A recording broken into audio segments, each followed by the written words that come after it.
내 집에 살면서 평생 연금 받고 재산세까지 25% 깎아준다. 주택연금의 이 약속 얼마나 달콤하게 들리십니까? 실제로 이 혜택 덕분에 매년 수십만 원의 세금을 아끼는 분들이 많습니다. 하지만 바로 이 25% 감면이라는 말만 믿고 섣불리 가입했다가 나중에 세금 고지서를 받아들고 뒤통수를 맞은 듯 당황하는 분들이 생각보다 많습니다. 잠시 후 1년에 30만 원 넘는 세금을 아낄 수 있다는 말에 가입했다가 오히려 세금 폭탄 고지서를 받아들고 망연자실했던 한 60대 은퇴자의 이야기를 들려드릴 겁니다. 그가 놓친 결정적인 조건은 과연 무엇이었을까요? 서울의 공시가격 7억 원짜리 아파트 한 채. 박정호 씨에게 이 집은 평생의 성실함이 담긴 유일한 재산이었습니다. 68세 은퇴 후 손에 쥐는 국민연금만으로는 어딘가 마음 한구석이 허전했습니다. 그러다 자녀들에게 부담 주지 않고 스스로 노후를 해결할 방법으로 주택연금을 떠올렸습니다. 상담 과정에서 들은 재산세 25% 감면 혜택도 있습니다. 라는 말은 가뭄의 단비 같았습니다. 머릿속으로 빠르게 계산해 봤습니다. 1년에 30만 원, 아니 40만 원은 아낄 수 있겠구나. 그 돈이면 1년에 2번은 손주들 좋아하는 소고기라도 실컷 사줄 수 있겠다. 박정호 씨는 만족스러운 마음으로 계약서에 도장을 찍었습니다. 시간이 흘러 첫 재산세가 부과되는 7월이 되었습니다.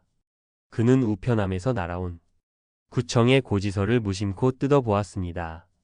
하지만 고지서에 찍힌 숫자를 확인하는 순간 그의 표정은 굳어졌습니다. 기대했던 감면 혜택은 눈을 씻고 찾아봐도 없었고 예년과 똑같은 금액이 청구되어 있었습니다. 무슨 실수가 있었나? 당황한 박정호 씨는 떨리는 손으로 구청 세무과에 전화를 걸었습니다. 그리고 수화기 너머로 들려온 사무적인 목소리는 그의 기대를 산산조각 냈습니다. 선생님 댁은 1가구 2주택자라 감면 대상이 아닙니다. 평생 집 한 채만 바라보고 살아온 그에게 2주택자 라니 이게 대체 무슨 소리일까요? 박정호 씨가 놓친 것은 바로 1가구 1주택이라는 치명적인 함정이었습니다. 한국주택금융공사와 여러 보도 자료를 종합해보면 이 재산세 감면 혜택은 지방세특례제한법이라는 법률에 따라 오직 1가구 1주택자에게만 적용됩니다. 문제의 발단은 그의 기억 저편에 있던 20년 전 돌아가신 부모님께서 물려주신 시골의 낡은 집이었습니다. 지금은 거의 왕래도 없고 지붕이 내려앉아 폐가나 다름없는 그 집이 서류상으로는 엄연히 그의 소유 주택으로 남아 있었던 겁니다.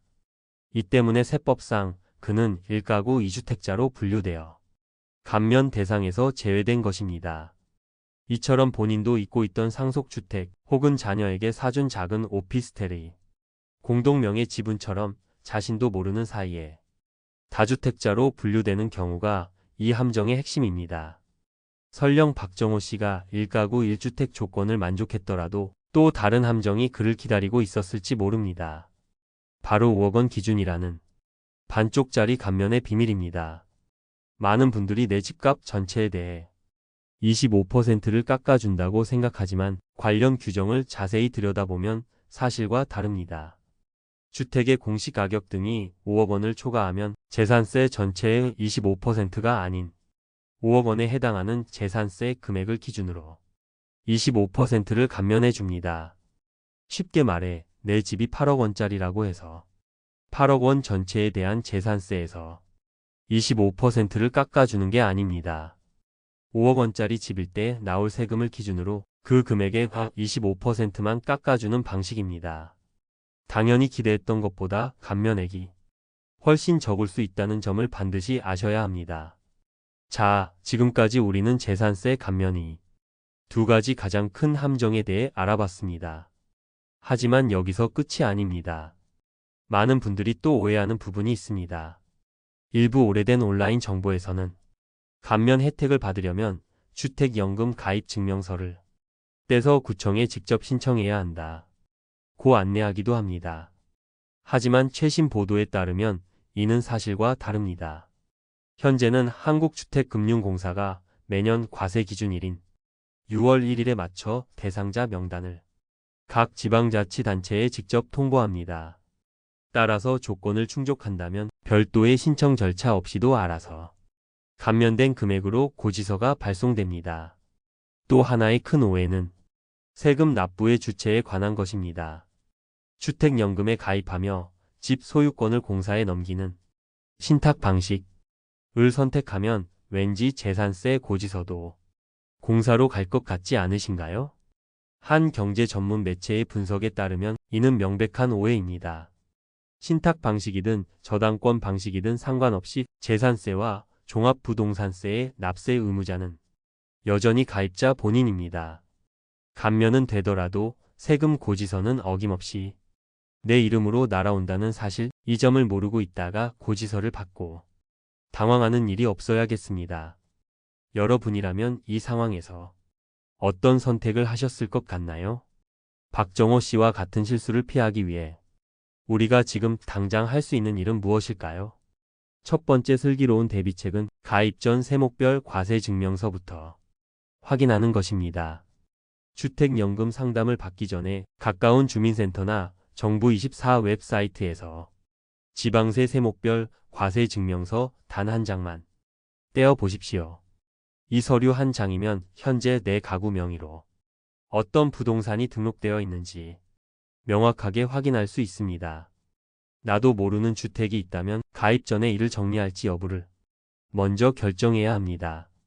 이것이 세금 감면 혜택을 받기 위한 가장 중요한 첫 단추입니다. 두 번째 슬기로운 대비책은 이것이 영구 혜택이 아니라는 사실을 인지하는 것입니다. 이 재산세 감면은 영구적인 제도가 아니라 법률에 근거한 한시적인 혜택입니다. 관련 기관의 공식 자료에 따르면 현재 이 혜택의 유효기간은 2027년 12월 31일까지로 명시되어 있습니다.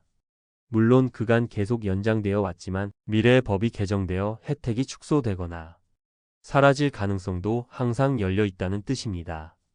주택연금은 10년, 20년을 내다보는 장기적인 인생 계획입니다. 이처럼 언제든 변할 수 있는 부가적인 혜택보다는 흔들림 없이 평생 보장되는 안정적인 월지급금 자체에 더 무게를 두고 의사결정을 하는 지혜가 필요합니다.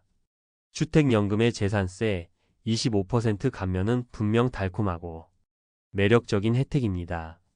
하지만 오늘 우리가 살펴본 것처럼 1가구 1주택과 5억 원 기준이라는 두 가지 핵심 조건을 모르면 그저 그림의 떡일 뿐입니다. 단순히 좋다더라는 막연한 기대가 아닌 나는 이 조건을 충족한다는 명확한 확신을 가지고 접근해야 합니다. 내 노후를 책임질 중대한 결정 앞에서 이 정도의 꼼꼼한 점검은 선택이 아닌 필수입니다. 제대로 알고 준비할 때 주택연금은 험난한 노후의 파도를 막아주는 든든한 방파제가 될 수 있습니다. 부디 현명한 점검을 통해 세금 폭탄이 아닌 진짜 혜택을 온전히 누리시는 여러분이 되시기를 진심으로 바랍니다. 오늘 내용이 노후를 준비하는데 작은 등불이 되었다면 혹은 비슷한 고민을 하고 계신 분이 있다면 댓글로 여러분의 소중한 생각을 나눠주십시오.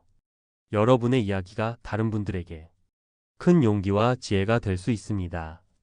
그리고 저희 채널이 앞으로도 여러분이 든든한 동반자가 되길 원하신다면 구독과 좋아요, 알림 설정으로 함께해 주시길 부탁드립니다.